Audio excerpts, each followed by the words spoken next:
loin des lumières de la ville, un soupçon de nuage. La Voie lactée traverse nos cieux.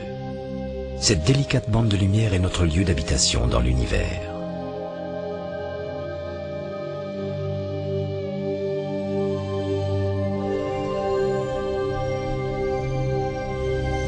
Quand on regarde la Voie lactée, on voit par la tranche un disque rempli d'étoiles. Ce disque, c'est notre galaxie, une île perdue dans l'univers.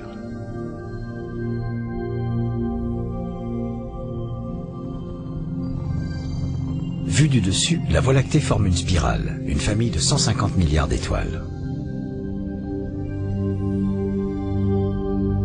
Nous faisons partie de cette famille. Notre Soleil est l'une de ces étoiles. Il se situe aux 2/3 du chemin qui nous sépare du centre galactique. La Voie lactée tourne comme la roue d'un chariot. De grands bras s'ouvrent en spirale vers l'extérieur. À l'intérieur de l'un de ces bras, le Soleil effectue une orbite autour du centre galactique tous les 225 millions d'années.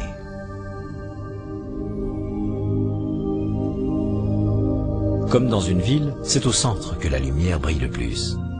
Voilée par les gaz et les poussières, c'est un formidable bouillonnement d'énergie.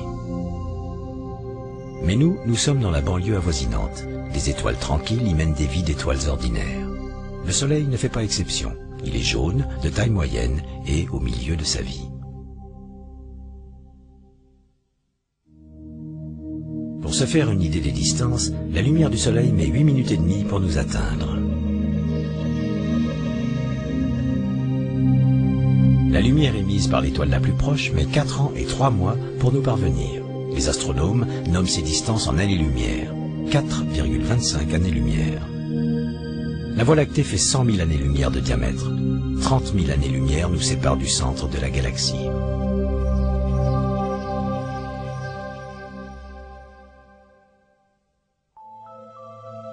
Quand on traverse l'espace à toute vitesse, la constellation d'Orion perd très rapidement sa forme initiale. Vue de la Terre, des étoiles qui semblent extrêmement proches les unes des autres sont en fait distantes de centaines d'années-lumière. Mais dans l'immensité de notre galaxie, nous restons encore assez proches de chez nous. Ce groupe de jeunes étoiles, les Pléiades, se trouve à 380 années-lumière. Plus proches, voici les Hyades. Plus vieilles et moins brillantes, elles sont à 150 années-lumière. Quand on regarde de la Terre, cette géante orange semble faire partie des Hyades. Elle est en fait 2 fois plus près. C'est Aldébaran, 100 fois plus lumineuse que le Soleil.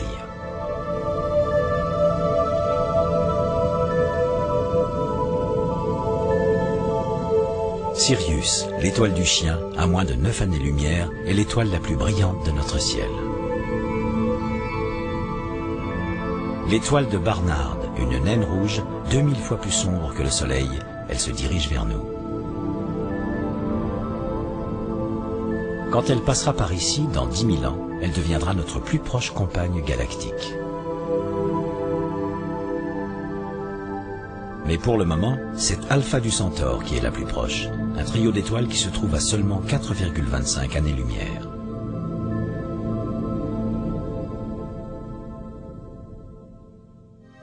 Pour savoir où naissent les étoiles, il faut d'abord regarder vers une autre galaxie. Voici M83. La zone rose à l'intérieur de ses bras en spirale est un berceau d'étoiles. Nous avons les mêmes types de nurseries dans notre propre galaxie.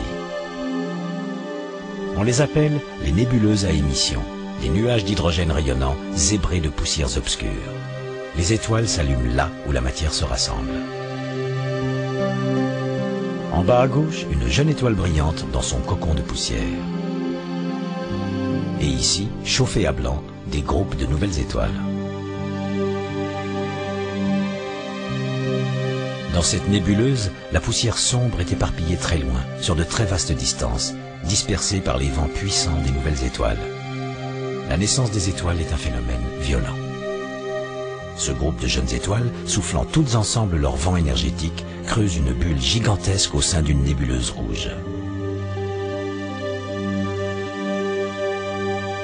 Au cœur de la nébuleuse de Rosette, de jeunes étoiles forment un trou large de 12 années-lumière.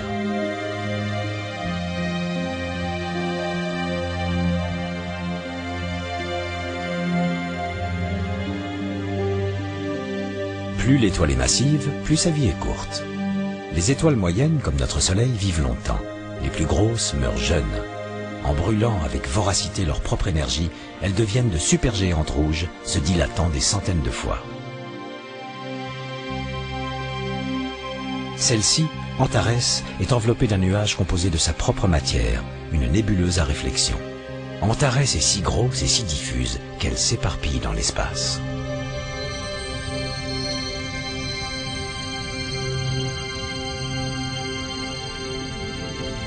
Une étoile comme Antares, plus grosse que le Soleil, gonfle au fur et à mesure que l'hydrogène se consume. Puis, c'est le tour de l'hélium et d'autres éléments.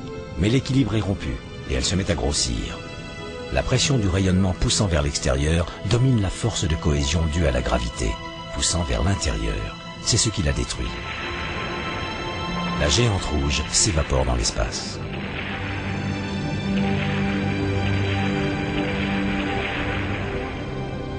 Le noyau est mis à nu et s'effondre pour se transformer en naine blanche. En voici une dans la réalité, une naine dans un anneau de fumée stellaire. Les astronomes l'appellent une nébuleuse planétaire. Celle-ci a des ailes. La violence des vents lui donne la forme d'un papillon.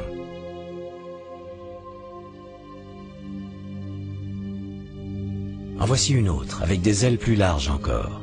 L'héritage d'une géante rouge. Voici l'une des plus belles. C'est le résultat de la mort d'une géante qui nous a donné la nébuleuse Helix.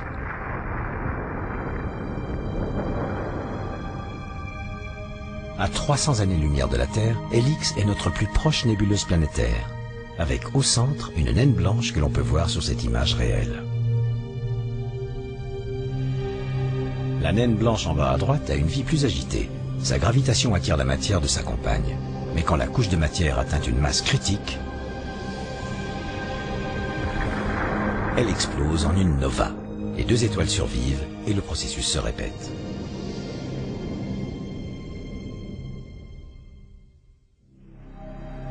Les plus grosses étoiles provoquent de plus grosses explosions. Cette supergéante rouge fait 10 fois la masse du Soleil. Le Soleil a une durée de vie de 10 milliards d'années, celle-ci ne vivra que 20 millions d'années. Une vie courte et violente, et puis plus rien. Voici l'explosion d'une supernova. Ici, dans la nébuleuse du Crabe, une supernova a été observée en Chine en 1054. Ce sont ces débris qui ont formé la nébuleuse. Au sein même du Crabe subsiste un pulsar. Tournant sur lui-même 30 fois par seconde, c'est un résidu super dense, vestige de l'étoile d'origine. Autour de lui, un disque de matière et de la matière jaillissant des pôles.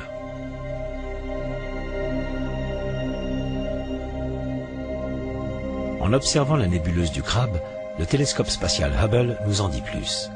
Des accélérés nous montrent des ondes de choc provenant du pulsar, des particules arrachées du disque qui tournoient à la vitesse de la lumière et se dispersent dans l'espace sous l'effet d'un champ magnétique tourbillonnant. Ici, un jet polaire heurte la matière gazeuse de la nébuleuse qui se dilate plus lentement. Les élégantes volutes de la dentelle du cygne, vestige d'une autre supernova. Pour disparaître avec tant de gloire, une étoile doit avoir au moins 8 fois la masse du Soleil. Seules les super-étoiles peuvent donner les supernovas. Avec une masse 100 fois supérieure au Soleil et éjectant de gigantesques bouffées gazeuses, cette étoile, Eta Carina, présente tous les symptômes d'une pré-supernova. Elle sera peut-être la prochaine sur la liste.